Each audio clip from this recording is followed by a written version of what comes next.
Right. Okay. Yeah, I had trouble switching over there. So, right, this panel's on. We too often have a concept of the fairy as narrowly European, and so this is a great panel to sort of expand on that idea and bring in some non-European fairies. So, without further ado, I'll introduce Miriam Lamara, who has a PhD in English literature, specialising in Gothic studies and young adult literature at the University of Northampton.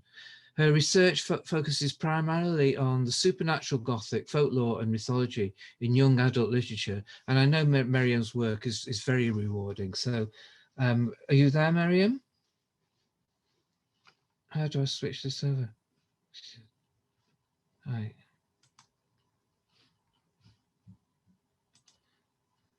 Daisy, can you hear me? Yes. I can't switch, I can't let Miriam speak or control her camera. Oh, she says she's just figuring out her Zoom. Okay, right. Yeah.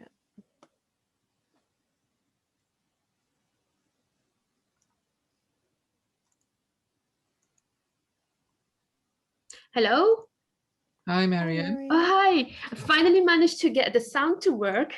Hopefully Oh. I can manage to get the video to work and the screen to share my PowerPoint. So I'm not sure how to do that exactly. Bear with me just a second. Is that something you do, Daisy? Because when I couldn't Yeah. share my video, I had to enable me. Miriam, can you see a share screen at the bottom where you've got... I can see it, but it only says the host disabled participants screen sharing. Oh, okay. Let me just edit those settings. Sorry about that. That's all right.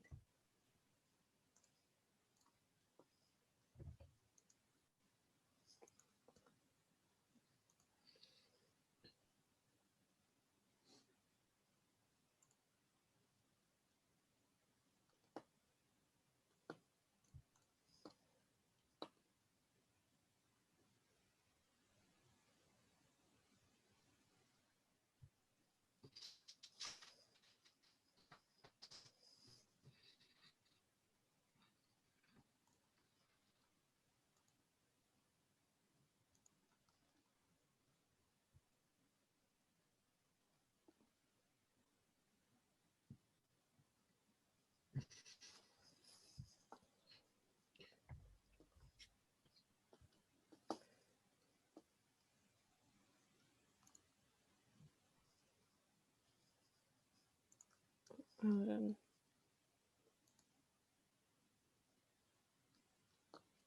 Sorry, I'm just trying to find. All right.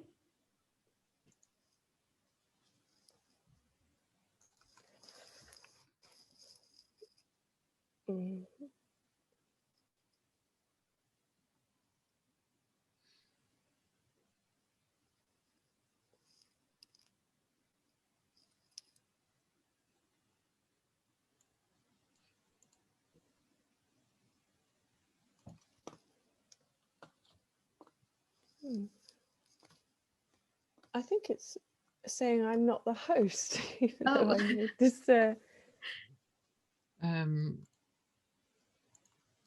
You should be the host, though, shouldn't you? Yeah. You've not even made me co-host, I don't think, have you?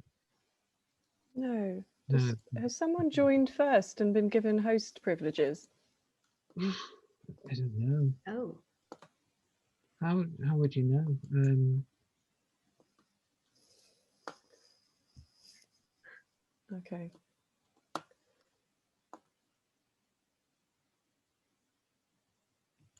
Oh. Oh, sorry.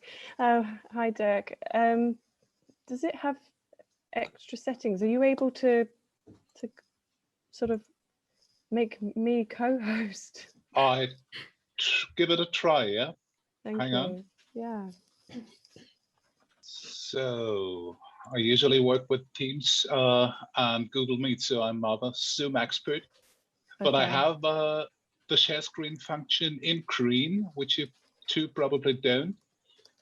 Yeah, I All right. do. I do have it in green. But?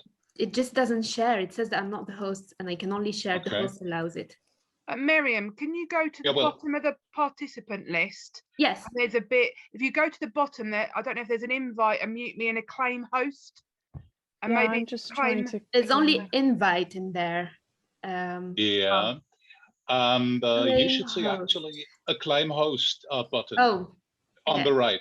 It asks for a host key, Yeah. and I don't have a host key. You should be able to PM that to her via the chat function, Daisy. Oh. Gosh, how do we find the host key? Bill, that might be on your side. You send out the invitations and the Zoom links. So probably you should have a host key somewhere. Mm.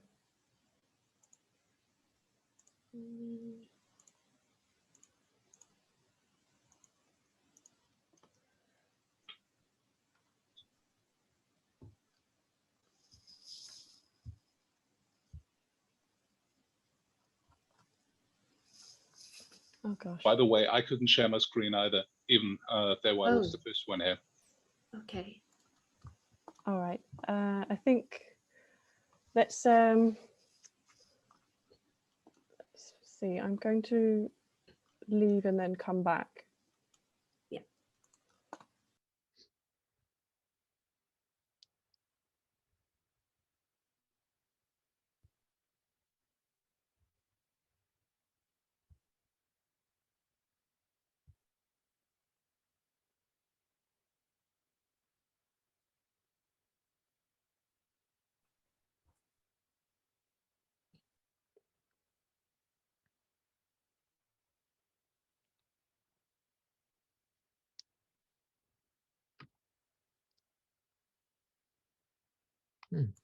You're the host now, Daisy.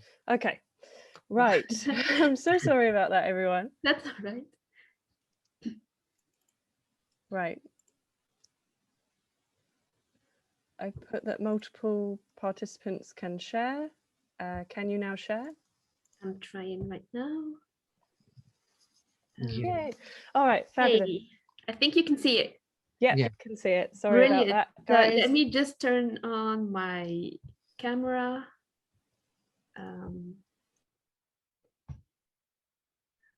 Yeah.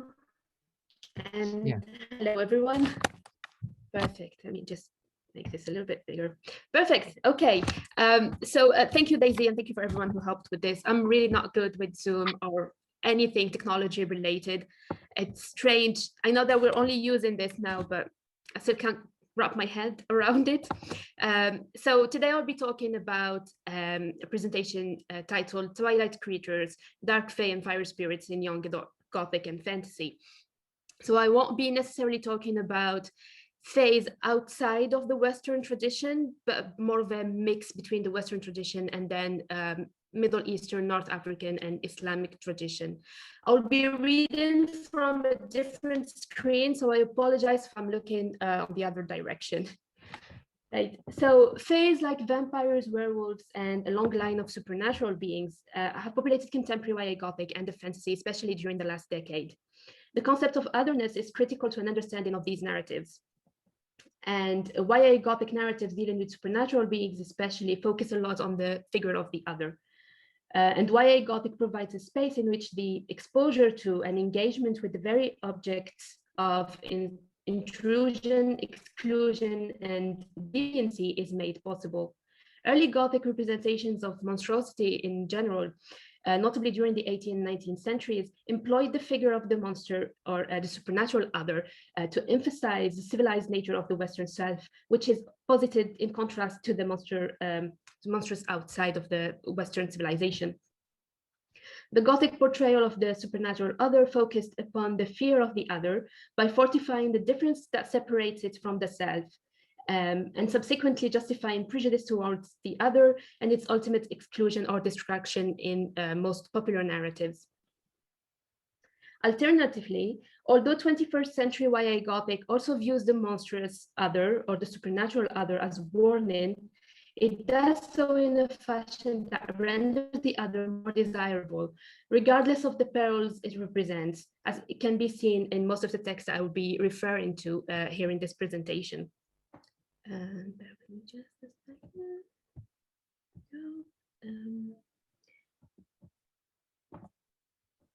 Oh, right. So the first series I'll be referring to is the Folk of the Air series by Holly Black.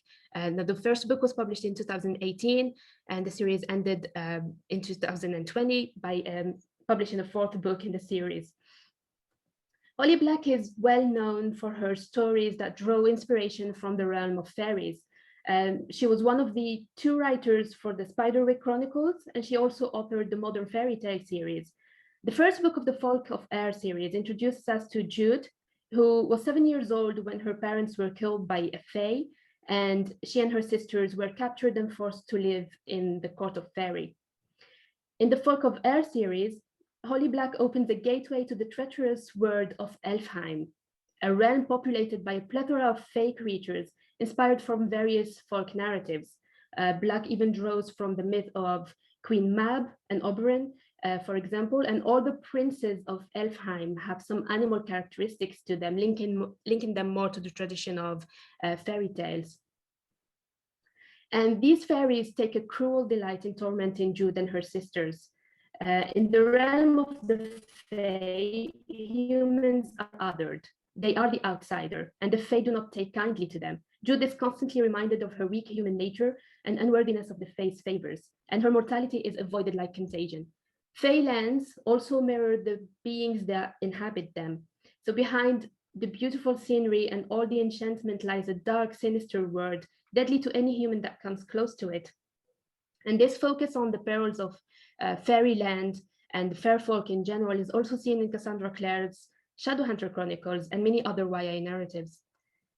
Other prominent examples of the portrayal of the fae in YA is found in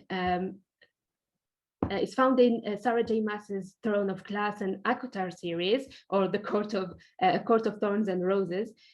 So a Court of Thorns and Roses in particular is amongst some of the most popular YA Gothic texts of 21st century that cast the fae as their main supernatural characters. It features a number of central themes inspired by myths and fairy folklore. So the first book in the series makes reference to the tale of Tamlin, or the Ballad of Tamlin, and incorporates elements from Beauty and the Beast, the myth of Hades and Persephone, for example. The Beast, who is also Hades in Maas's tale, manifests in the characters of 2 immortal fae princes, Tamlin, the High Lord of the Spring Court, and Rhysand, High Lord of the Night Court. Feyre, the series lead heroine, serves as both Beauty in the first book and Persephone in the second and third books of the series. And as the story progresses, the link to the tales it is inspired by strengthens, and by the end of the narrative, and after facing seemingly impossible obstacles, Feyre achieves immortality and becomes part of the Fae world. These stories have in some respect replaced the vampire and the werewolf in recent YA Gothic. So texts such as Sarah J. Maas's books, Holly Black, Margaret Rogerson, and I'm going to turn to another slide showing more examples of Fae narratives, have, as I said, replaced the vampire and the werewolf. Interestingly, both The Beautiful and the Damned by Renée Ahdieh are marketed as vampire narratives. However, the origin of the vampire in Renée Ahdieh's stories is that they were fae that were banished from Feyland and have become vampires as a result. So it's a very interesting link between vampires and the fae or fairies in general here. Now, these authors also draw, as I said before, from various folklore pertaining to the fairy tales and different sources as well. So they use different sources in their narratives. And now we also have some authors that have started using Middle Eastern, African, most specifically North African narratives and mythologies in their stories, especially when we look at texts that use elements from Islamic imagination, which is full with tales of wonder. Islamic religion, folklore, and mythology has its fair share of supernatural beings, and perhaps the most common one and the most well-known one is the jinn, of course. Now, the jinn exists in the imagination of humankind since its earliest beginnings, and people's belief in them come from many sources. Some stem from primitive fear and primitive beliefs, and some are rooted in religion. For most Muslims, jinns are more than just the product of myths and legends. Indeed, although the belief in the jinn is not one of the 5 pillars of Islam, it's imperative to believe in their existence. This is mainly because they are mentioned in more than 40 verses in the Quran, and they are also included in 10 surahs, and there is a whole surah which is named after them, the jinn. And they feature in a number of hadiths and prophetic traditions. The Quranic message itself is believed to be addressed to both humans and the jinn. So it's very interesting to see them deeply rooted, not only in the folklore, but in religion as well. So the jinn, in addition to their fiery nature, they have been endowed with powers and abilities that human beings do not have. Abilities like shape-shifting to different types of animals. They also possess great physical power and speed and the ability to conjure up mirages. And it's believed that they know no limitation to time or space and can easily move between historical epochs and places. And in addition, they have the ability to see us, whereas we cannot see them. Miriam, excuse me. Yes. And somebody's having trouble reading you without your camera being on. Could you? Oh, is it not on? Oh, no. God. Yeah, sorry about that. Bear with me just a Right, second. Oh, yes, found it. Great. Can you see me now? Yeah. Okay, brilliant. Sorry about that. Okay, so where was I? Jinns, yes. So throughout the centuries, they were often believed to be responsible for causing nightmares, hiccups, and an array of mythical problems as well. And they have, at least it's believed, they have magical skills that can either help or harm people depending on their mood. Their tendency to cause chaos and the mitigated feelings they engender in people, both fascination and fear, ties them closely to the Gothic tradition and fairy tradition as well, and especially in terms of their representation of an uncanny supernatural other. It's important to note here just quickly that the notion of jinn predates the religion of Islam, of course, as mythologies such as those of Assyria, Sumer, Babylonia believed in their existence. In Persian mythology, for example, there existed 2 classes of spiritual entities, the devas, usually demonic, and the peris or paris, who Al-Zayn, and I quote here, contend that they were similar to fairies in Irish and Celtic mythologies. End of quote. So also, despite the apparent similarities between them and the fairies, I am not suggesting that they are strictly regarded as fairies, but just that there is a lot of similarities between them, that they can be looked at as a fairy type creature in Middle Eastern and North African and, of course, Islamic mythologies. So the jinn then embody the role of the supernatural other, often associated with the vampire, the ghost, the revenant, or the fae in Western Gothic literature. They are then both uncanny and sublime, engendering conflicting emotions of fear of what lurks in the unknown and fascination with what it may hold. And now I'll look very briefly to one example, if I can manage to get my screen to work. There we go. We'll look at the Ifabad trilogy by S.A. Chakraborty, which features a lot of jinn and the word of the jinn in general. So this Middle Eastern inspired fantasy takes its name from one of Shahrazad's many tales in 1001 Nights, which follows Khalifa Abd al-Malik bin Marwan's quest to acquire special copper bottles containing jinn, imprisoned by Prophet Sulaiman as a punishment for their rebellion. Chakraborty's tales open in 18th century Cairo during the Napoleonic occupation. The first couple of chapters of the novel introduce us to Nahri, a 20-year-old con artist, and we follow her as she hustles for a living, giving fake palm readings. In a society where the belief in the supernatural is anchored in the everyday life, Nahri has no trouble finding easy marks, as she often refers to her victims. She, on the other hand, and regardless of her ability to perform acts out of the ordinary, does not believe in either magic or the jinn. In addition to her street acts, Nahri often gets hired to perform zar ceremonies, where she acts as a kudiya, leading dances, prayers, and sacrifices to expel ifrits and heal the possessed. So it's more of an exorcism in not strictly Islamic tradition, but it's more of a pagan tradition that is still existing in some Islamic countries. And it's during a ceremonial night where Nahri performs one of her cons on a little girl believed to be possessed by a malicious ifrit that she accidentally conjures Dara, a powerful and ancient jinn warrior. Dara is, of course, nothing like the jinn of popular culture and media, and Nahri describes him as strikingly and frighteningly beautiful, with the type of allure Nahri imagined a tiger held right before it ripped out your throat. And I've included a passage here from the text that describes Dara. So soon after she meets Dara, she finds herself on a journey through the desert towards Devabad, the mystical city of the jinn, where she seeks refuge from the very beings she believed existed only in stories. So the notion that the supernatural in its different forms, whether vampires, fairies, or the jinn, would hide among their prey in plain sight is widespread in contemporary fantasy literature. And I would argue that it has become one of the defining characteristics of the genre. And in the City of Brass, Chakraborty draws not only on this trend, but from an old tradition where the unseen world of the jinn exists parallel to the seen world of human beings. So similar to fairyland and the world of the fae in general, the world of the jinn, is the ultimate Gothic space where humans are subjected to terrible and cruel treatment by the jinn.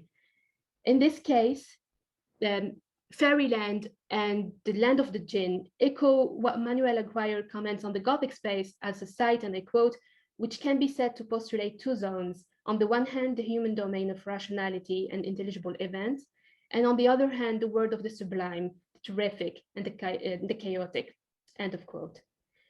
However, regardless of its many perils, fairy and the world of the jinn offer the possibility of something new and the promise of power, and an escape from the dull reality of the mundane world, which within this enchanted fae Gothic space, humans yearn to be non-human.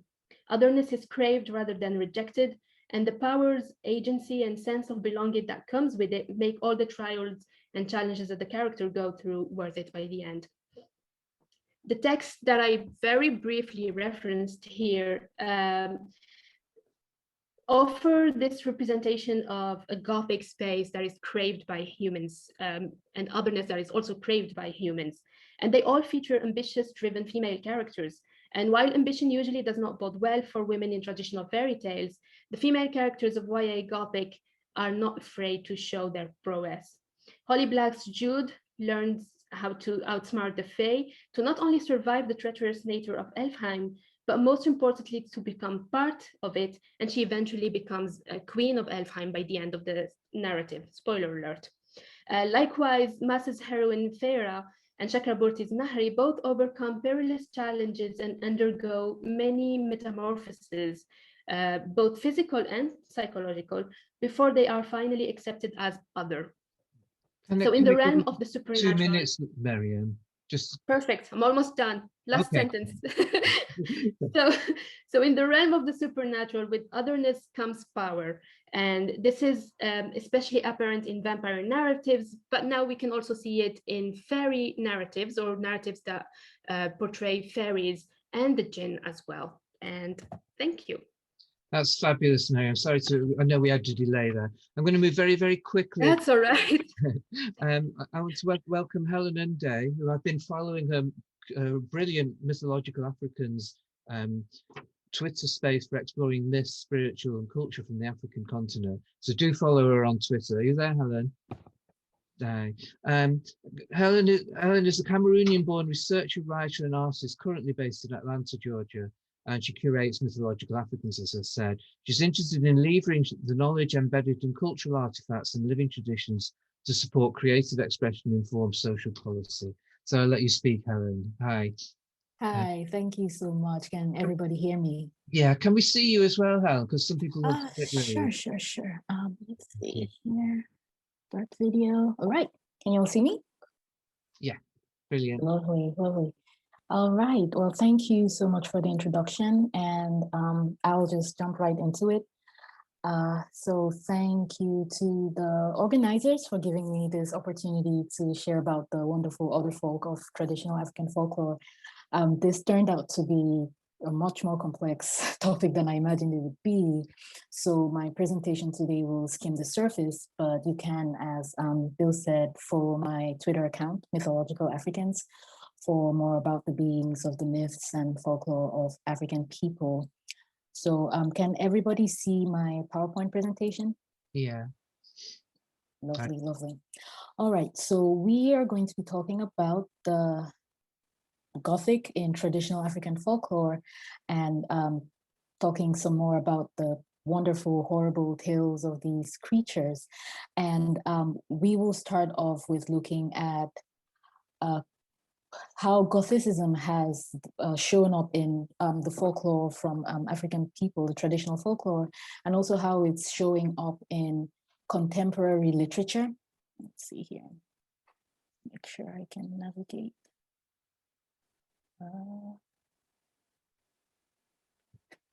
Okay.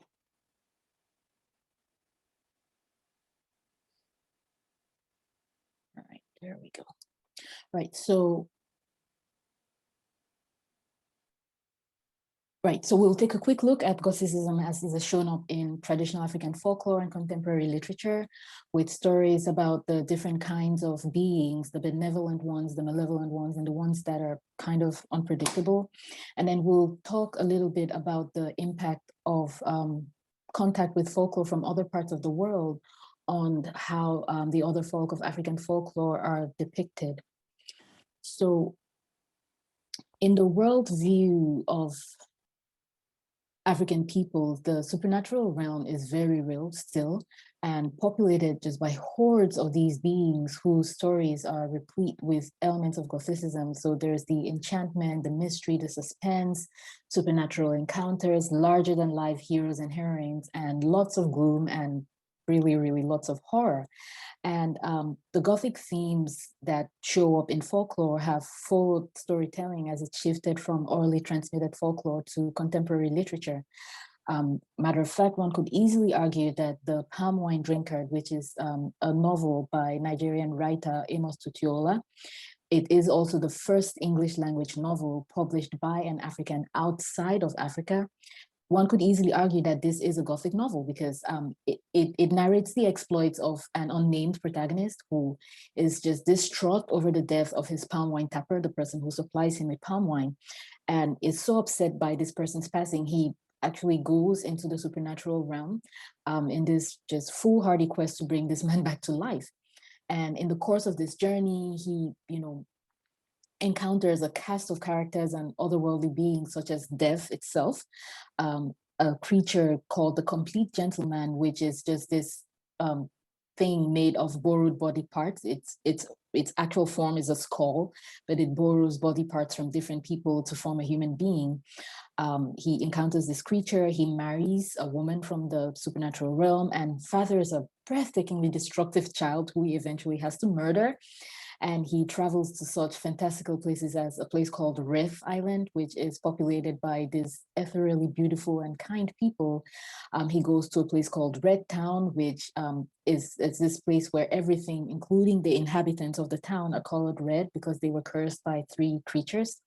And he's helped by a being called the Faithful Mother in the White Tree, who is this kind motherly figure who protects him, and he eventually finds his tapper in a town called Deadstown and is told to return to the land of the living because he can't be there. And if this isn't Gothic, I really don't know what is. And more recently, there are writers such as Helen Oyeyemi and Akwaeke Emezi from Nigeria, whose debut novel, Freshwater, received universal acclaim as a masterpiece. It blends Igbo mythology. The Igbo are people from present-day Nigeria, and it blends the mythology from these people with the traumas and triumphs of 21st century life. And it is just a fantastic read, quite Gothic as well. There is also Elegosa Osunde, who is another Nigerian writer, and she crafts stories set in present day Nigerian cities. And these stories are just soaked with elements of the Gothic, the supernatural, encounters with beings of different kinds. And they are just beautiful, beautifully crafted stories. They so precise and elegant with her language. But then despite these obviously Gothic themes in folklore and contemporary literature and the marked presence of motifs inspired by cultures of the African diaspora and the Gothic lore of the American South in particular, there is not quite a close identification with the Gothic in the ranks of the literati from the African continent. And I think there are three main reasons for this, discrepancy. And the first is that the Gothic genre is introduced to students in literature classes in association with the English literary movement, out of which came works like by authors such as the Bronte sisters and Austen and Dickens. And their novels and poems are still the primary text of English literature classes. So that's the concept of Gothic that people take with them. Also, literary output from the African continent exists in its own distinct category as African literature. And this is a delineation which highlights the context of narratives, which is often the experience of life before, during, and after colonialism. But it also has the unfortunate side effect of flattening the diversity of genres that are in African literature. And finally, and most importantly, there is still a strong belief in the tangible reality of the supernatural in most African communities. And the beings which populate folklore are active agents who are often held responsible for causing disease and other misfortune. So the interplay of the sublime and the horrific, which would in some cases would just be good, enjoyable Gothic literature, has a completely different implication when applied and interpreted in this context. And on this slide, you have examples of cases where these creatures have elicited quite extreme responses: witch hunts and comments from presidents, schools being closed, public works projects interrupted, and of course, good old persecution from, major organized religions. That being said, these beings satisfy most requirements for what popular conceptions of fairies or the other folk are. They are often described as diminutive, skin of variable colors. In quite a few cases, they are bearded, they have feet turned backwards. In other cases, they are monstrous in appearance with fangs and missing limbs. And in other cases, they are completely disembodied spirits, Genii Loki, who are associated and bound to forest groves, to rivers and land masses such as mountains and hills, termite mounds, and other such features. It's quite common to find trees with cultural significance, such as the baobab tree, the iroko, the silk cotton, and the West African copal, to be common habitats for these creatures. And to most people in the communities where these beings occur, they are thought of as the real owners of the land. And their accompanying stories just teem with the elements of wonder and horror, which are the hallmarks of Gothic fare. For example, in the tragic story of the hunter, the Konton, and the Gil from the Dagarti of Ghana, you have a hunter who is walking through the forest, stalking prey, and is just completely captivated by the sound of sublimely beautiful music. So he follows the sound and comes upon a Konton playing the Gil and singing. Now, the Konton or Kontome, there's a plural, are beings of the wild bush spirits, these nature spirits of the Garsi folklore. And they have a penchant for abducting humans, but not in a nefarious manner. They're actually taking these people away to their hill, river, or tree dwellings to teach them the secrets of civilization. Konton are considered the custodians of civilization in the Dagati folklore. So this hunter compels this Konton to teach him how to make and play the gil. And the gil is this instrument pictured here. It's kind of a xylophone type instrument. The Konton obliges, of course, that's why they are there. Teaches the hunter how to make the instrument, teaches him how to play it, and even teaches him about the rituals and taboos associated with the instrument. The hunter takes this knowledge back to his fellow hunters, and together they scheme to claim the Konton's knowledge as their own. So they go back into the forest, track down the Kontam, murder it, and then tell people in their village that they got this knowledge about this wonderful instrument from Nangmen, the supreme being, which is quite horrific for such a gentle and obliging creatures like the Kontam. Other beings in folklore are the Oloko, which is one of the more popular creatures from traditional African folklore, comes from the Mongon Kondo in the Democratic Republic of Congo. And these ones are very, very malevolent, do not like humans, will kill you unless you interact with them in the proper way. And then there are others such as the Abuatia of the Akan in Ghana who are unpredictable, they're capricious, they're mischievous. Your relationship with them depends on how you interact with them. Veneration and propitiation is usually a requirement. So here is just a list of different creatures from the folklore of different African countries. To the far left, you have some of the more benevolent ones. Benevolence is evidenced, of course, by goodwill towards humans. They protect them, they teach them about agriculture, hunting, medicinal plants, animal husbandry, art, and music. The more malevolent ones. 2 minutes, Helen, sorry. I'm sorry?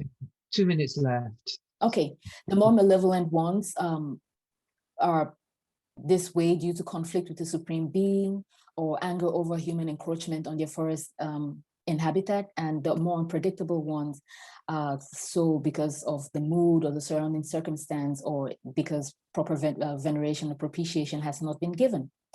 Now, contact with the other folk of Europe and other parts of the world, especially during the colonization of the continent, has resulted in some changes in how these creatures are depicted. For example, the Mami Wata, which is the most popular water spirit from African folklore, is often depicted as a beautiful woman with a fish's tail, even in Southern and Eastern Africa, where the original water spirits are usually reptilian and quite monstrous. Another example is the Aziza of the Aja area and Fon people who are found in Benin, Togo, and Ghana, and Nigeria, who are often, as you see here, this is just a quick screen grab from a Google search. They're described as these ethereally beautiful dark-skinned women with fairy wings, which is quite different from the descriptions of Aziza in academic literature. There, they are small, agile, monkey-like copper-skinned creatures who live in trees or in termite mounds. So such discrepancies raise questions of rhetorical sovereignty, which is the inherent right of people to speak for themselves about the creatures and the objects, different objects in their folklore. In one case, you have Mami Wata, whose evolution to include aspects of mermaid lore from other parts of the world is perceived as non-problematic in those cases. But then by the same token, does this mean that the Aziza being portrayed as it is, which obviously connotes something different from what an Aja area or Fon person might understand the creature to mean? Is this an expression or a violation of rhetorical sovereignty? Some of the questions that I ponder on. Either way, unresolved issues aside, these fearsome and fantastical creatures very easily lend themselves to the aesthetic purposes of Gothic literature, and I think they remain fertile and vastly underexplored domain for academic study and creative expression. So, thank you. That's brilliant. Thanks, Helen. Sorry to have rushed you, but no, that's fine. We're going slightly over time. Does anybody mind? We're going into the tea break, but we want to let David Williams have. Is David there? Yep, I'm here. Hi. Do you want to switch your camera on, David? Yeah, sure thing. Right. I'll briefly introduce David. Is the creator, author, and host of Fireside Canada, a podcast focused on exploring and explaining Canadian folklore, tall tales, and urban legends. He's made it his goal to celebrate and share this rich, fascinating, and sadly often overlooked folklore. So I'm sorry the delays now. We've got to really rush things. So thanks, David. Yep, sure. Yeah, so I'll just jump right into it. Trigger happy fairies and real estate witches. So to kind of go from here, tell you about what the Baldoon Mystery is all about. So the Baldoon Mystery is a legendary Canadian ghost story from the region of Wallaceburg, Ontario. It tells the tale of the MacDonalds, a family of Scottish immigrants, and their struggle with an apparent haunting of their farm between 1829 and 1831. So I find this bit of folklore interesting for a few reasons. One is that it's apparently based on a true story. Another is the fact that it's celebrated as a true ghost story, but it doesn't actually feature a ghost. Now, to that first point, there are a few surviving accounts which confirm that a series of strange, potentially supernatural events did occur on the Baldoon farm around 1829. The book itself contains an appendix of 26 different statements made by friends and neighbors to lend credence to the story. But once you examine these records, you realize that MacDonald's book is more of a blend of historic record and settler Gothic fiction. So the legend starts with a series of events that are confirmed, more or less, by various eyewitness accounts, and they include a continuous onslaught of bullets and rocks, mysterious footsteps, furniture and household objects floating and moving on their own, and a seemingly intelligent presence. From there, the activity gets a little more sinister with direct attacks, livestock deaths, withering crops, unexplained fires, and the destruction of most of their buildings and property. So when people hear about a mystery, they're driven to solve it, and many people at the time had their theories about what was to blame. Some of the more popular included a demon, a curse or divine punishment, restless spirits, cursed objects, and good old-fashioned witchcraft. Now, according to Neil MacDonald's story, witchcraft was to blame.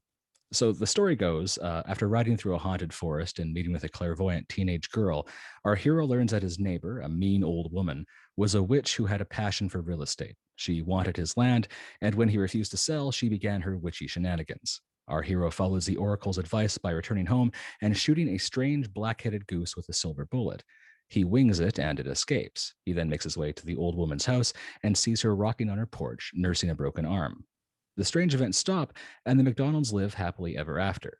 So it makes for a great story, but much of it seems to be derived from family folklore and a Gothic imagination. So there's not enough time to talk about why the witchcraft explanation was essentially tacked on, but suffice to say, there's probably a reason that it's still known as the Baldoon Mystery and not the Baldoon Witch.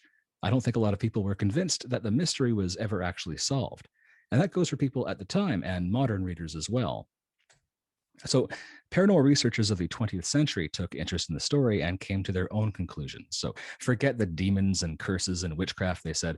The strange phenomenon was obviously a poltergeist, untapped psychokinetic powers, a hoax, or a misunderstanding of normal events. So as you can see, there are a lot of potential answers, but there's one I haven't mentioned yet. And that's been mostly ignored since 1829. And since this is a conference on fairies, you can probably guess where this is going. So back in 1829, when the events of the Baldoon Mystery were something of a sensation, an Ojibwe chief, minister, and author named Kakewa Kwanabe, Peter Jones, visited the local First Nations chief and asked if he had any thoughts on the matter. The chief replied, "Oh, I know all about that," and explained that Memigwesiwug were to blame. So Jones explains that Memigwesi, that's the singular form, are the indigenous equivalent of what the Europeans would call fairies, and they feature prominently in Ojibwe oral histories. So many indigenous cultures in North America have legends that tell of a little people. They're creatures or spirits about 2 to 4 feet in height, known for their hairy faces and their mischievous nature. They tend to keep to themselves, but are known to occasionally play pranks on humans living nearby. Some say they can only be seen by children or the very wise, and only when they want to be seen. Now, Jones also tells us that in his culture, the Memigwesiwug have a particular penchant for firearms. They've been caught stealing from hunters and can often be heard gleefully firing their stolen rifles far off in the distance. They can bring luck or skill to those who treat them nicely, but they can also be a vindictive menace if they feel they've not been shown the proper respect. So if we're looking for invisible entities that might fire bullets, fling rocks, manipulate objects, and set fires, they certainly fit the bill. So the chief explained that John MacDonald had cleared with fire a grove of trees and thus unknowingly displaced a population of these fairies for a second time since he arrived. The Memigwesiwug were understandably insulted, and out of patience, they mounted a counterattack, destroying his home just as he had destroyed theirs. But the local First Nations didn't keep this information to themselves. 2 of the book's witness statements were from members of the local Indigenous community and hint at this explanation. But as one man noted, "We were aware of their doings and tried to tell him what we knew about them, but we could not understand each other's language." And it's true that a language barrier existed, but there was a significant cultural barrier as well. For the Ojibwe, shapeshifters and invisible spirits were very familiar parts of their culture, but for many settlers, it was almost unthinkable that these strange events were essentially a resistance by invisible indigenous entities who already occupied that land. The general sentiment was that the land was empty and ready for the taking. As Cynthia Sugars notes in her book Canadian Gothic, the New World was seen paradoxically as both too new or unhistoried and too old primeval. So in fact, in MacDonald's book, he quotes a poem right at the beginning that essentially calls the area of Baldoon an unpeopled waste. But we know now that people, and perhaps Mamegwesiwag, have been living there for at least 6,000 years. Now, it's generally understandable, though not excusable, that the settlers back then couldn't quite wrap their heads around these ideas, but there's no good reason why these indigenous elements continue to be ignored. We love to talk about fairy tale style witches, modern poltergeists, but we tend to skip right over these indigenous ways of knowing. In modern retellings of the Baldoon mystery, these fairies are very rarely mentioned, but when they are, the conveyance of that knowledge is not attributed to the indigenous, but to settler mystics. The Mamegwesiwag, for their part, are almost always Europeanized, transformed from vengeful, trigger-happy spirits into forest fairies who, instead of pushing back against colonization, are simply trying to scare the family away from their fairy path. So this kind of storytelling fits perfectly within the Canadian Gothic framework, where settlers essentially import familiar Gothic forms as a way of making themselves feel more comfortable and at home in an unfamiliar and alien landscape. But by telling the legend in this way, we're essentially erasing Indigenous people's connection to this region, an act that is unfortunately all too familiar in American and Canadian history. But if we finally acknowledge the value of these perspectives and seek to embrace and understand the knowledge they offer, we begin to see this kind of folklore in new ways. So a good example is the Lithobolia, or rock-throwing demon of Newcastle, New Hampshire. This is from 1682, which is a full 10 years before the Salem witch trials, and it's the first major case of what was called witchcraft in America. Essentially, a tavern owner and his guests were subject to an entire summer of hundreds of stones raining down upon them, similar to the stones in the Baldoon mystery. Another similarity is the alleged cause. The tavern owner and greatest landowner in the region was also apparently troubled by an old witch who wanted his land. She conjured the Lithobolia to pressure him to sell. Another more modern case is the Minerva monster of Ohio. In the late 1970s, a family was tormented by an invisible rock-throwing entity. One child in the neighborhood was certain that a, quote, big hairy witch was to blame. He said it lived behind his barn with two other, smaller, equally hairy creatures that measured around 4 feet in height. So the US and Canada are full of these stories of poltergeists, demons, and monsters, and many, like Bigfoot, are indigenous spirits that have been twisted and monsterized into flesh and blood beasts. But if we shed that settler perspective and look instead to the stories of the people indigenous to the area, we might find new and profoundly old ways of interpreting and appreciating these texts. They may become stories where the supernatural is not necessarily the aggressor, and where the land isn't so unpeopled after all. Thanks. That's brilliant. Thanks for keeping in time so well, David. So I know we're impressed. Right, are we all? Is the time for questions, or do you want to go straight to the have a break? But if people want to ask questions, we've got to say 5 minutes, I think.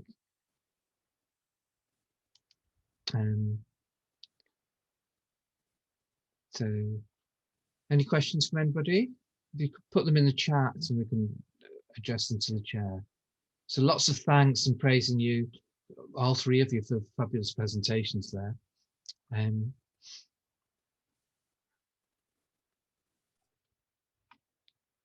Okay.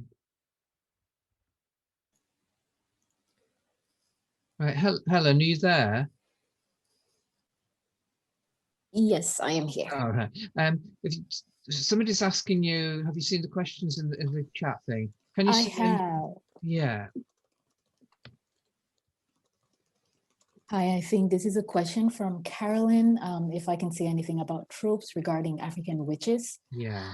All right. So this is a bit of a complex topic because it's not divorced from perception of what witches are, and which come from the universal idea that they are not people you want in the community. So within most African societies, at least from what I have seen so far with my research, you have people who are endowed with supernatural powers, who use them for good to support the community. They are medicine men and women, and herbalists and things like that, people like that. And then you have those who are considered sorcerers who use their powers for ill. Even within traditional societies, these distinctions were made. those who preyed on human beings, used human blood for different rituals and things like that, were those who would be considered sorcerers per se. But then with colonialism and different types of organized religion coming in, for many people, anyone who dabbles in traditional folkloric practices usually gets relegated to the category of a witch, or someone who is up to no good. So it depends really on the perspective you're taking. If you're within the paradigm of traditional society, there is a distinction between those who use whatever supernatural powers they have for good and those who use it for ill. And these are the ones who are considered, witches or, wizards in a negative sense. But if you step outside of the traditional context, anyone who dabbles in traditional African beliefs easily would be considered a witch, or someone who is up to no good. Does that answer your question, Caroline? Caroline, right, lovely. Yes. Right, we've got 2 more questions, but I'm just worried about us being a bit late. So, what do you feel? Can we just ask Miriam then? Is there an older tradition of jinn romance, or is this a new YA phenomenon? That's an interesting thing. Thank you for the question. Yes, that's a really interesting question. And the answer is yes, absolutely. So there's a lot of stories about jinn falling in love with human women or men. And it still persists to this day that there is a little bit of a relationship between jinn and humans. It's obviously forbidden in Islam, but there are mentions of such relationships. And there's a lot of stories from the old Arabian traditional narratives, especially in poetry, where you will find a lot of examples of jinn falling in love with human women and vice versa. So it's a very, very interesting topic to look at. Jinn romance. It's absolutely wonderful. It's fascinating. So that parallels in a way like the European tradition of fairies. It does, yes, exactly, yes.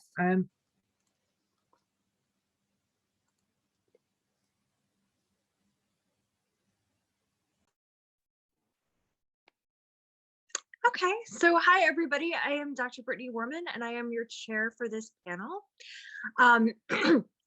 Forgive me if I'm a little off. It's quite early in the States. So I believe you probably have heard the rules about the panels several different times. So with that, I will just welcome you to Eco Fairy 1, the Young Adult World, and hand things over to Dr. Brian Brown, who's going to talk to us about Russian Gothic fairies.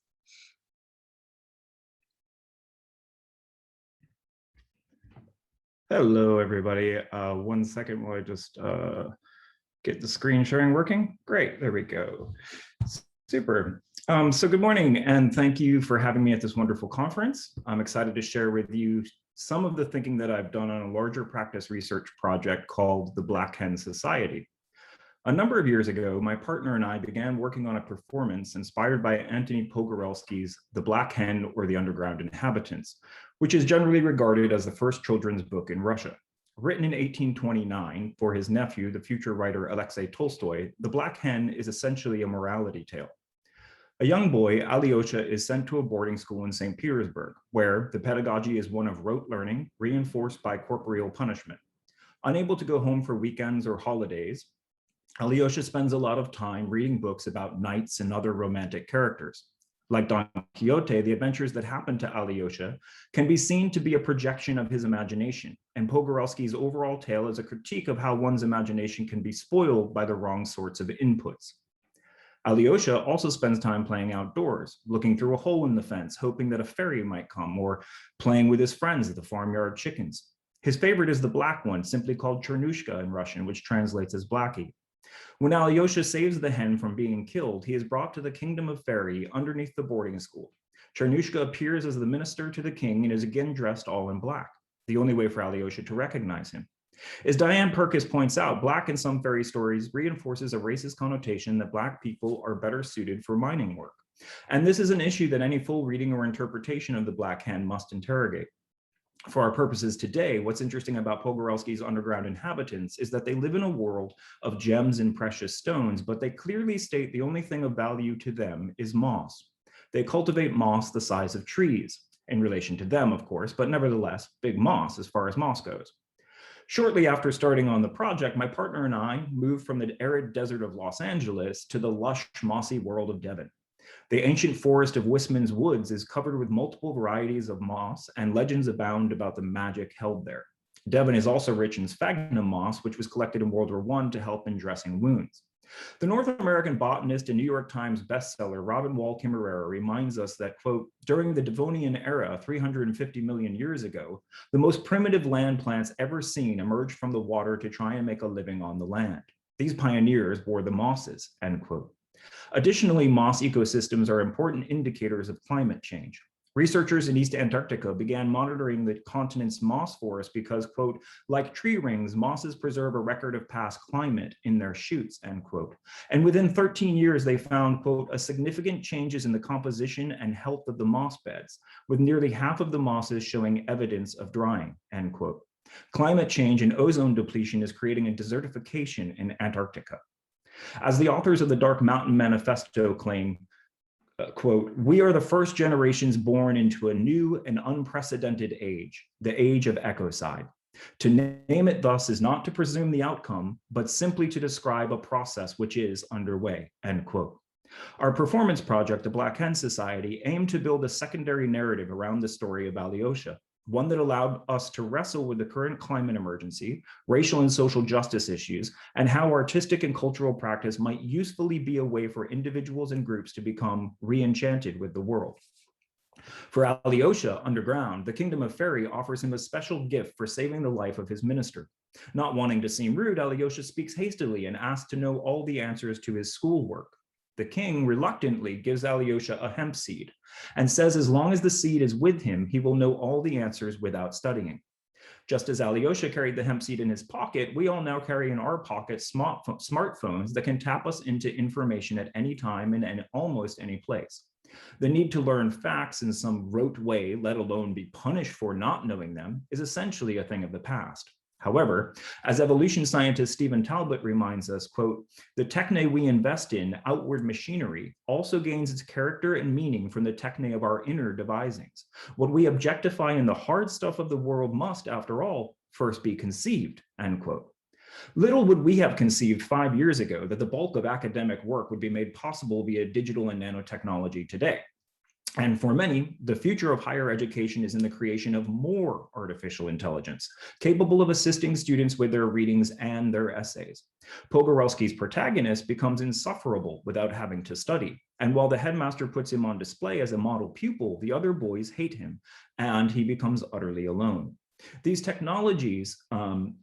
technological futures are, as Bill McKibben says, quote, science visions, and in some form or another, they will come true. The only real hope of heading them off is with some other vision, with some other account of who we are and what we might be, end quote. It's an age-old question of what are we learning and who are we learning it from? Perkis highlights how fairies have been harnessed in the past to aid children in learning the basics of grammar and indeed history.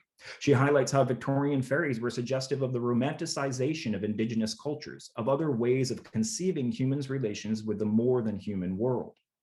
Wall Kimmerer, herself a member of the citizen Potawatomi Nation, offers another way of conceiving the small beings on our doorsteps. We are invited to learn how to see, and in so doing, to relearn how to imagine. For it is from our imaginations, our devisings, that we make the world, or at least that we are made in the world. In the projection of our imaginations, we make manifest the translation of Hermes Trismegistus's emerald tablet, as within, so without. Yet the original translation of that tablet is as above, so below. And yet again, Patrick Harpur states that the great Renaissance magist Marsilio Ficino had an alchemical relationship with the world that was, quote, no longer as above, so below, but as without, so within. It's this inverse of the phrase that specifically enchanted me during our work on this project. For if, as Talbot reminds us, that, quote, self-forgetfulness is the reigning temptation of the technological era, end quote, and our sense of disconnectedness from the outer world stems in large part from an imbalance in our relationship with our ecology, turning more inward will not necessarily fuel our imaginations in productive ways. Rather, letting the outside be the source from which we cultivate our inside seems to me a more promising model. The Devon mythologist and storyteller Martin Shaw speaks about the need to get claimed by a place. Shaw himself speaks of encounters with fairy, and if we consider the underground fairy kingdom in light of the mythic imagination, then we have again the sense of projection, the sense of the underworld as the place we have to visit to learn what we truly need, and that in an age of ecocide, the underworld is that which is forgotten, our own capacity to be in relation to, indeed, to be of a place. Being of, as Shaw says, quote, means not talking about a place, but with a place, end quote. Being with a place means being with all of it. The philosopher Timothy Morton has been at the forefront of articulating the ecological thought and has conceived of dark ecology as a way of embracing the world as enough, as Bill McKibben might say, as understanding that the worst catastrophes have already happened, that we are in an age of ecocide. This dark ecology is ecological awareness that is, quote, dark depressing, dark uncanny, and dark sweet. And what thinks dark ecology? Morton asks. Echonosis, he answers, quote, a riddle like knowing, but more like letting be known, something like coexisting, like a knowing that knows itself, knowing in a loop, a weird knowing, end quote. I understand echonosis to be a reconciliation with the acts of betrayal that we as humans commit to our more than human ecology, a deep, dark hope towards a new coexistence. Morton himself connects fate and, quote, the dark shimmering of fairy, end quote, within it to his conception of echonosis. In Pogorelski's original, Alyosha betrays the fairy kingdom at the threat of corporeal punishment. His betrayal instantly means that the fairy kingdom has to move from their habitat. They become refugees. As the great march away from their home begins, the Black Hen as minister comes to Alyosha one more time to say goodbye. He is in chains, but he forgives the boy. And this forgiveness sends Alyosha into a deep sickness. For days, he is feverish and delirious. But when he recovers, he re-enters the school with humility and good manners. Today in the 21st century, this end feels false. It feels like an abandonment of hope. Hope in a more connected environment, in an attentiveness that enmeshes its perceiver in a vibrant ecology, tingling with wonder just at its edges. A good citizen today must be steeped in their ecology, must understand their fate as inextricably bound up in coexistence, must be willing to be claimed by a place. Alyosha's betrayal and fever are the sickness of ecocide, but these may be turned into echonosis if we accept the invitation of the small beings to relearn how to imagine. This is, as Stephen Talbot says, quote, inner work that requires a certain spirit of mischief and trickery from us, a willingness to fashion creative inner devices that stand opposite the inner automatisms, now resonating so powerfully within the external machinery of our lives, end quote. If we start listening to and with the fairies, we may find that other weird futures coexist. Thank you very much.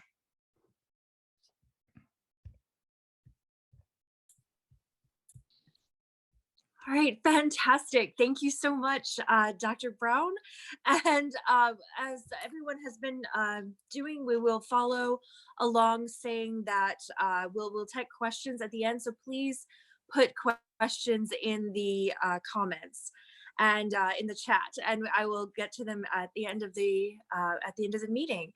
And so now we will turn to Dr. Frank for talking a little bit about Julia Kagawa's Iron Fae series. Hello, everyone. I'll just get to my screen sharing. Let's see. There we are. So we should, I'm hoping everyone can see me and everyone can hear me, and I will get underway. So first I really just want to thank Brian. That's an amazing act to follow, but also it's a wonderful act to follow because in many ways it fits in with some of the things that I am going to be talking about. So I'm really excited to see how those connect there. So my paper today is called No Weapon Forged by Mortal or Fae Can Harm the Iron King, and it's imagining the environmental apocalypse or ecocide in Julia Kagawa's Iron Fae series. You'll see that I do have my email there, and I also have my Twitter handle, so if you'd like to tweet about this, you can. If you'd like to email me or contact me for more information about what I researched, that's also how you can do that. But let's get underway. For those of you who are not aware or have not read the Iron Fae series, it is made up of 4 novels. So the Iron King, the Iron Daughter, the Iron Queen, and the Iron Knight. There are other ebooks and novellas that fit between there. So sort of like a novel 1 and then 1.5. and then novel 2 and so forth. And there is an offshoot series as well. For the purposes of time, I'm going to be mainly looking at The Iron King from 2010 and the issues that it raises regarding the destruction of fairyland and the concomitant destruction of our own natural world. So let's describe what's happening. So the basis of this novel is in many ways a paranormal romance or an urban fantasy, a hero quest. It mixes a number of different genres, but as we may have come to expect from YA Gothic, it does have things like a love triangle, and it also has a young teenager coming to terms with their identity. In this case, the central protagonist is Megan Chase, and she is a 16-year-old girl. She finds out on her 16th birthday a few things that might be shocks to the system. Firstly, she discovers she is in fact not entirely human. She is half Fae, so she is half made of traditional fairy characteristics, and her father is in fact Oberon, the Oberon from A Midsummer Night's Dream, to return to Diane Perkis's keynote. And she finds out that her best friend in the whole world, Robbie, is in fact Robin Goodfellow or Puck from A Midsummer Night's Dream. And then she also finds out that on this day, her brother Ethan, it's her half brother, Ethan is stolen by some fairies and is replaced with a changeling. And so she must enter the fairy world, the Never Never, in order to try and find him. However, the mystery of where Ethan is and who has taken Ethan is quickly overcome by both a love story and a romance between Robbie and also between Ash, who is the son of Queen Mab of the Unseelie Court, and more importantly, with the realization that there is a threat to the fairy realm. Now, on entering the fairy realm, Megan and Puck enter into the Wild Wood, which is the most fabulous, enchanted, beautiful version of a wood that you could imagine, that is still gothic and strange and threatening and full of beasties and ghouls. And as they walk through this, they find a section of this wood that is completely dead, and it is dying, and the trees are disappearing. And what Megan discovers, in this case, she is told this from a Kate Sith, which I've pronounced terribly, but a big magical cat, essentially. She's told the Never Never is dying human. It grows smaller and smaller every decade. Too much progress, too much technology. Mortals are losing their faith in anything but science. They no longer believe in monsters or magic. As cities grow and technology takes over the world, belief and imagination fade away, and so do we. So we can call this the Tinkerbell paradox. The reason why fairies exist is because humans believe in enchantment. We believe in magic. And much of this enchantment and magic comes from the way that we view the natural world. So the Wildwood itself stands in as a parallel to our experience of nature in all its Gothic sublimity. And I mean that not only in the fact that it is beautiful and wonderful, but also that it is terrifying, awe-inspiring, and that even its very beauty is overwhelming in the fact that we cannot understand it, and we seem to be such small parts of that. Now, typically, and think about what Brian was saying, one of the ways that humans have thought of dealing with this is, well, just chop it all down, get rid of it and make it useful. That's, you know, and things like the Industrial Revolution come along. However, what's paralleled in Kagawa's novels is the idea that as we lose imagination, we are also losing the natural world, and the two work together. As we lose the natural world, we also lose imagination. What the traditional fairy are not aware of, however, and what becomes apparent through Megan's insight, is that it's not as simple as the Never Never is dying. In fact, there are parts of the Never Never that are growing, and these are places where new fairies are appearing. The Iron Fae, ruled over by Machina, the Iron King. And the quest then becomes Megan's need to kill Machina and to save her brother. It turns out that Machina actually has her brother, and he has stolen her brother because he wishes to marry her, because she is a hybrid of human and fairy. And what this means is that she can do something that fairies cannot do. So traditional fairies, much akin to the folklore, unable to be touched by iron. And here Kagawa uses iron as a representation of all technology and of the way that science and technology are overtaking the world. Conversely to this, Machina has to be killed by, Machina is killed by nature. So the way that he is killed is not by a weapon forged by mortal or fae, so bringing to mind not only Macduff from Macbeth, but also the idea of a riddle that needs to be solved, but equally the idea that this is about a power that is beyond the human notion, and in this case, the traditional fairy notion of destruction of weapons. Instead, Machina is killed by the wood that comes from the heart of an ancient oak tree, looked over and cared for by an equally ancient dryad. The dryad must sacrifice themselves in order for Machina to die. You would think that the death of Machina would be the end of the novel and a nice finish for the entire series. In fact, you'd think you wouldn't need a series if Machina is dead. So too should the Iron Fae die and the destruction of the Never Never die. However, Megan is aware of something. The Iron Kingdom would continue to grow, poisoning the Never Never. There was no way to stop progress or technology. In this way, Kagawa sets up a binary system where technology and science and iron and the Iron Fae are the antithesis to the traditional Fae in their relationship to the wonderful enchanted world. But there is a way to think about this, and there is a way to engage with this, and there is a, I don't want to say solution because Kagawa doesn't make it that simple, but there is a new way of thinking about fairies and our relationship to fairies. So Elizabeth Parker talks about how if we have indeed lost the ability to see the forest as strange, monstrous, and enchanting, then surely one of the most obvious ways to remedy this is to rewild this setting with monsters. So she points the way to two things. Firstly, she reiterates this sense that imagination and enchantment and the belief in fairies, or rather just the stories of fairies, you don't actively have to believe them, just enjoy the stories of fairies, helps us to find pleasure and to ameliorate some of our fears that might come through the woods. And sure enough, you'll see the image I have just below that, the second one in, is of the wild wood. So this is a way, this space that Megan and Puck enter into is a place where they're dealing with fears and wonders within the actual natural world. But what Kagawa does is she then sets up a similar enchanted, although it may not be how we consider enchanted, but a similar imaginative space that looks at the concept of ecocide. And so on the left-hand side, on the first image I have here, that is a rubbish dump of electronic goods.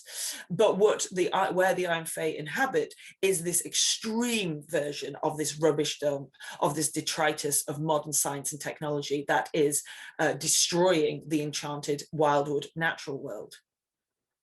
However, what Andy Letcher says is that as those fridges and hidden places, I'm just going to move this on, of the world become ever rarer through human encroachment, it seems fitting that a new interpretations of fairies should be emerging. Now, this connects both to Madeline Sacco's paper from the first panel, if anyone was in that, thinking about how computer screens and mirrors and traditional fairy portals can connect. So technology becomes in itself magic and made magic. But it also deals with what Diane Perkis was saying about the idea that actually there must be confections of the mind in regard to fairies. So the Iron Fae are a new confection of the mind of confectionery. And there is precedent for this. I've got a picture here of Slenderman. Now, Slenderman started as faux lore. For those of you who don't know, he is a monster that takes children, but is in fact made up and was made up on the internet. However, as stories of him have spread and new lore has arisen around him, he has fundamentally become folklore. And this image, I think, fits both the idea of him being modern, he's in a suit, but he's also of the wood. He's drawing on these traditional notions of where fear comes from and the fear of nature.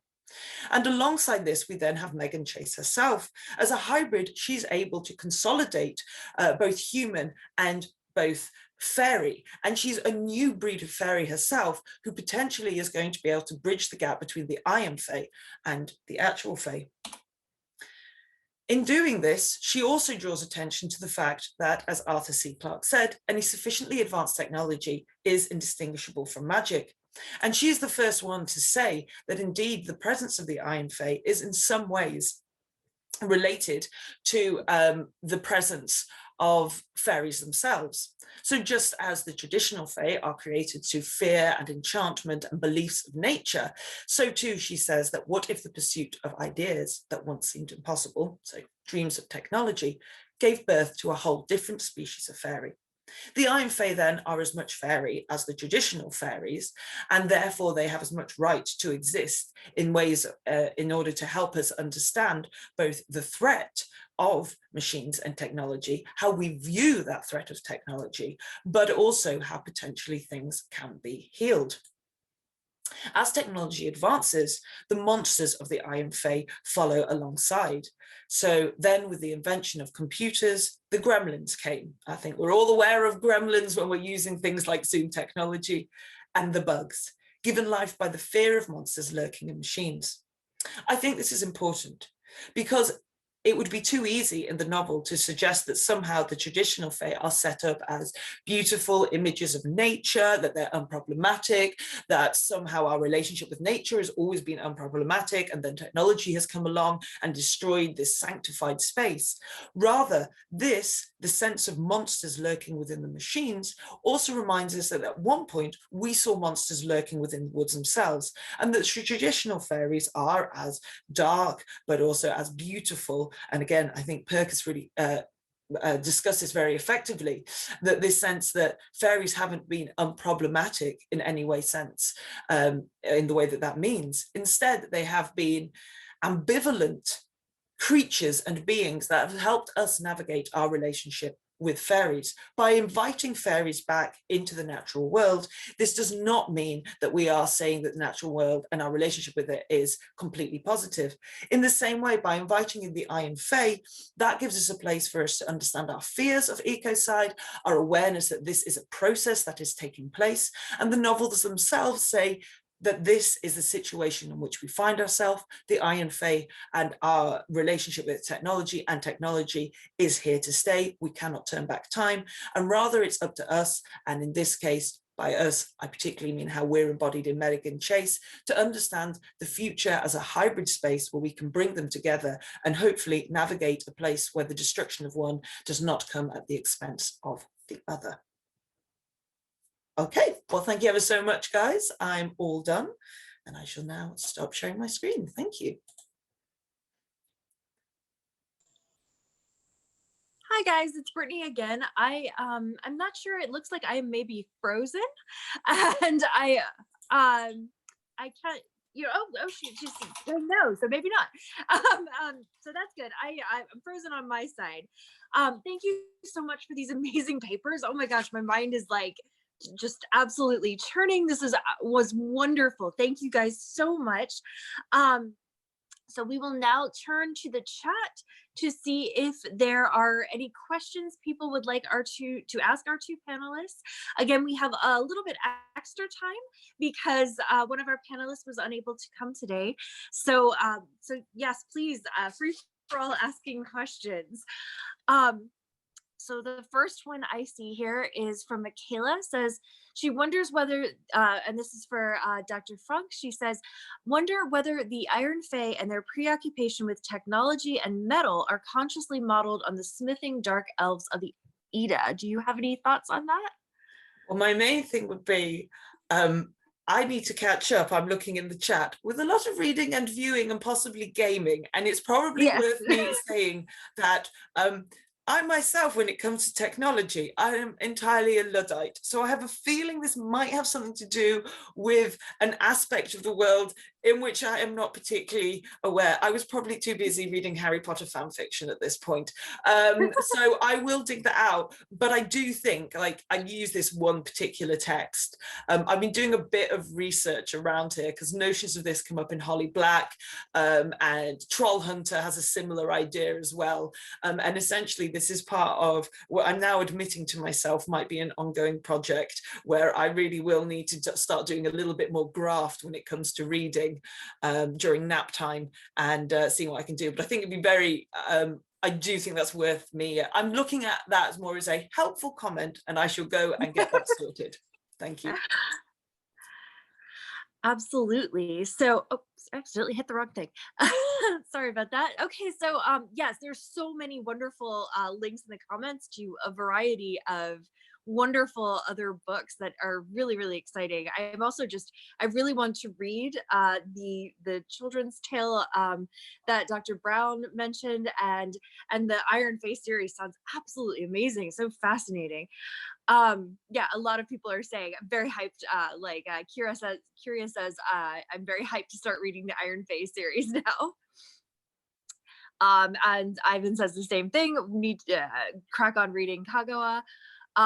Yes, I think there's a lot of really cool stuff going on there. So yeah, again, please ask more questions. So I have a question for the two of you to sort of link your two papers together a little bit. So I love that a lot of you talked about how both of these things talked about how stories can really help with navigating sort of the climate crisis we're in the middle of. And I think a lot of times we get really wrapped up in the idea that we need scientists and other people like that to solve, you know, all the various climate crises that we're facing today. But because so many contemporary books and even older stories like The Black Hen sort of address this issue, I'm curious about what role you think that stories like these can play in, you know, as we develop like our environmental agenda, and maybe like what kind of role you think Gothic stories in particular can play. I'll let you go first, Brian, because I've just spoken.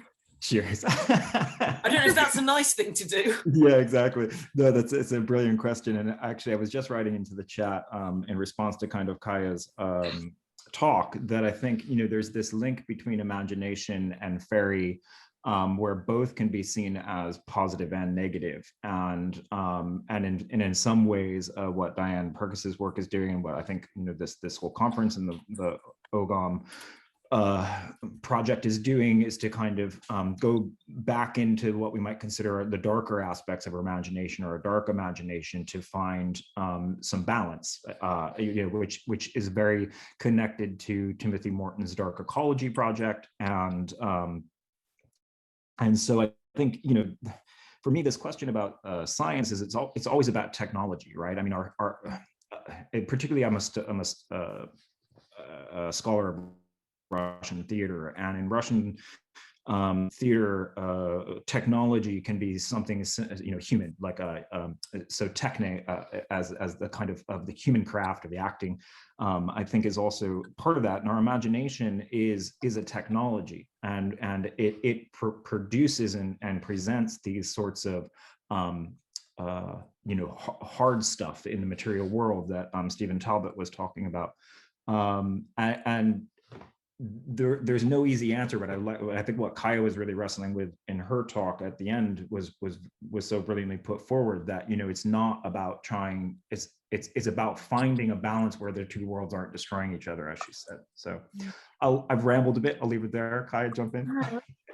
No, I mean, I think you're exactly, and like you're saying, it's an issue that I wrestle with a lot within my research. So my background was actually looking at werewolves and how werewolves reflect human relationships with wolves, and how what we tended to do is we went through a period of time of demonizing the wolf, and then we went through a period of time of going, oh no, they're amazing, they're absolutely amazing. And I was like, I mean, they're wolves, and if you put them on a pedestal, that's not fair because they will be wolves. But if you demonize them, that's not fair because they're wolves. You have to kind of find a way of trying to overcome this massive barrier that we have. And I think Timothy Morton is really, really useful here, because he isn't, no, it's not completely pessimistic, but it is saying, let's look at the situation that we have now, and let's not try and tell ourselves too many hyper positive stories. In a weird way, the reason why I actually care about ecology, or I care about looking after species, is because of a book my mum got me when I was a kid. And it was about a little girl called Zilla, and Zilia, and she essentially realizes that the animals are dying and that humans are trashing the world. So she goes and talks to them, and they all leave. The river goes away, everything goes away. And then everyone comes out and goes, we're so sorry, we'll start looking after them. Well, I read that when I was like 6 or 7, and it stayed with me, and it's had such an impact. So to dismiss the idea that we need stories, I think we really need stories, because I think science is wonderful and science communication is absolutely brilliant, but there will always be a limit, because there are people like me where no matter how good science communication is, I'm like, is there a story about it? My husband reads books about politics, and I'm like, yeah, that looks great, but it's non-fiction. Is there a fictionalized version where you've got elves standing in for that particular political party or group of people, and then fairies that they're fighting? Because I understand it better through metaphor, and I think that's where literature helps us in that way. The wonderful answers. Thank you, guys. That was fantastic. I 100% agree, of course, but I think you both articulated something really important about why this stuff really matters, and matters in ways that we don't really get to acknowledge as much, maybe in sort of mainstream discussions of ecology and climate crisis. So Sky has a question for the panelists. She says, how do you feel fairies help us think about the other and otherness, both in relation to the human and the non-human?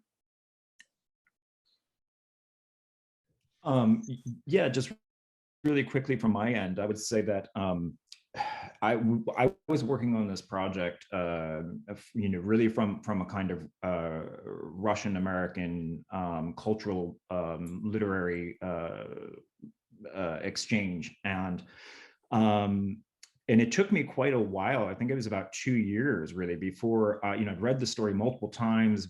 We've been working on it, developing processes of it, and then I was reading Patrick Harbour's book, and it was just a little statement he talked about around the she, and suddenly I was, oh, the people who live underground are fairies. And like, I had just never connected to that before. And the shape-shifting aspect of it is a whole new kind of terrain to me that obviously, as Parkus and others articulate, and I'm sure all of you know very well, it all makes sense. But for me, that suddenly made this huge link back to imagination around the shape-shifting nature of the care that this young boy has in the story for a chicken. He gives up a gold coin that was in his family to save the chicken's life.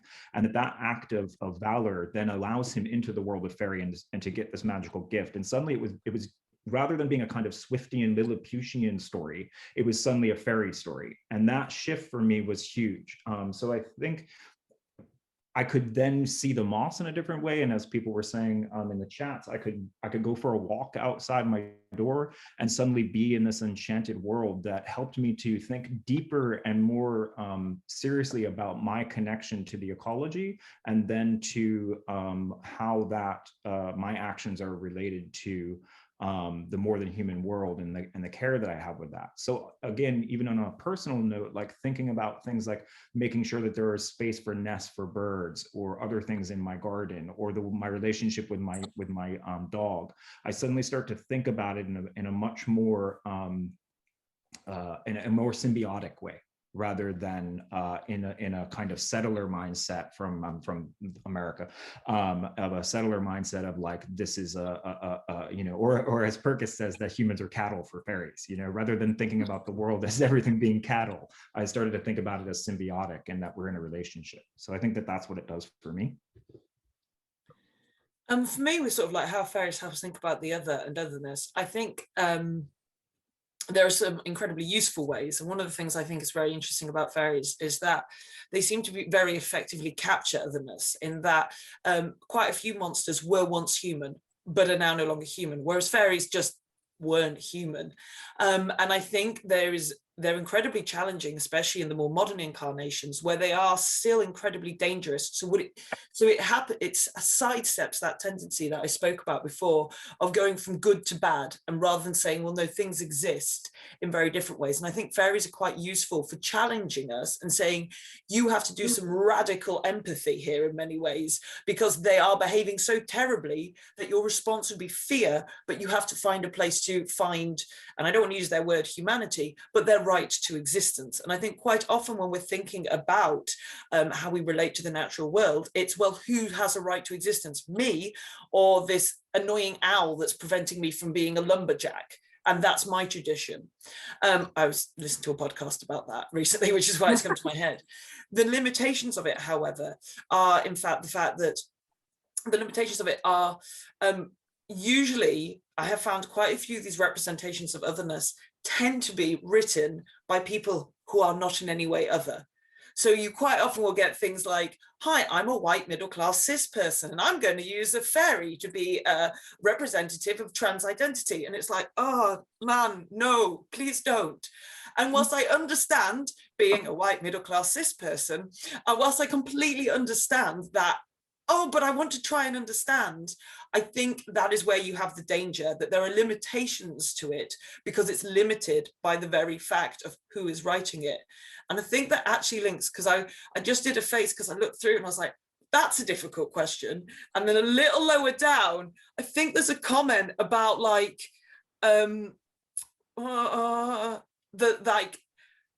oh, here we are. There's a line of argument in eco-criticism that we profoundly lack a language to express our relationship to the natural world without falling into unhelpful ontologies. Do you think fantasy can help us find a more useful language? The first thing to say is every time I see the word ontology or epistemology, I have to look it up. I go, oh yeah, no, I know what that is. Then I forget about it. I haven't looked it up for about 8 years, for about 5 days. So I forgot what it means.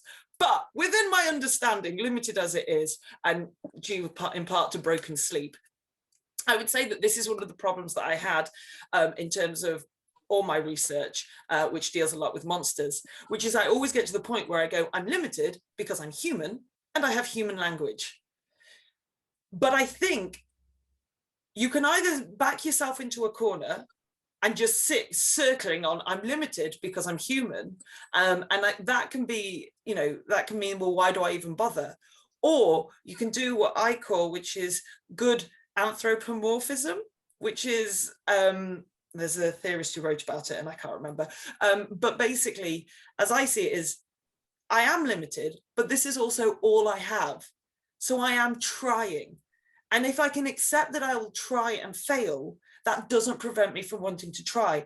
I can't, sitting here, solve the climate crisis, but I can try and understand it and challenge maybe some of the precepts that I have, which is I have a right to exist in a way that affects or damages the world, and try and understand how I can stand by, I have a right to exist, so too does the natural world. And that natural world having rights and me respecting those rights, and again, I'm using very human language here around law and all sorts of things, but that natural world having rights does not take away my rights. Whereas we have this debate, I think, within lots of arguments regarding rights, particularly around minorities and so forth, that sense that, well, if you get rights, you take my rights. The difference is the natural world can't express itself in human language to go, hey, no, I don't want to take your rights. I just want to have an equal right to you. So I think it is, we will always fall into those unhelpful ontologies. But I do think that doesn't mean we shouldn't try. And I think actually fantasy can help us because it makes us engage with a part of our imagination and with some really radical ideas about how we think and understand the world that can perhaps assist us some way. And it's always good to try. Well put. Dr. Brown, would you like to address that question as well about the language of fantasy? I mean, I don't really have much to add to what Kaya just said, to be perfectly honest. That was wonderfully well put. I mean, I think that, I guess what's kicking around in my head is that we use I think we've used fantasy in the and we're using fantasy more and more now to try to understand where our stories are going, and that and how the stories are serving us from your original question. And I think, it's just making me think about, there's an institute here at the University of Exeter called the Global Systems Institute. And it's very much a sort of an institute that's looking at how to deal with ecocide, how to deal with environmental and climate emergency. And it's run by some of the leading environmental scientists in the planet. And they're doing amazing international work.